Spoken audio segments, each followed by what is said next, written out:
L'Académie des sciences, des arts, des cultures d'Afrique et des diasporas africaines, ASCAD, a organisé hier sa rentrée solennelle. Il était question au cours de cette cérémonie de mettre l'accent sur la pollution de la lagune ébriée. La forêt et l'eau au centre de la rentrée solennelle de l'ASCAD. Ces deux éléments importants de l'écosystème qui permettent l'équilibre et le développement de la vie sont mis à mal par le comportement de l'homme.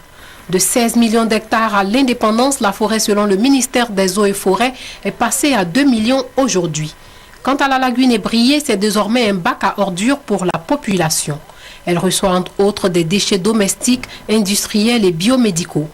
L'Académie des sciences, des arts, des cultures d'Afrique et des diasporas africaines décide de s'attaquer au problème. Au niveau du stade Houphouët-Boigny, la terre est en train d'occuper la lagune.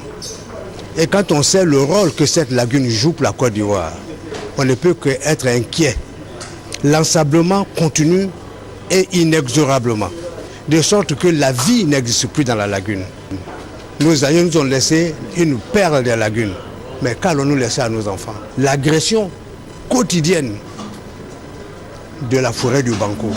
Quand on sait que le ravitaillement de la ville d'Abidjan en eau potable prend sa source dans cette forêt du Banco, on ne peut que s'inquiéter pour nos enfants, nos petits-enfants.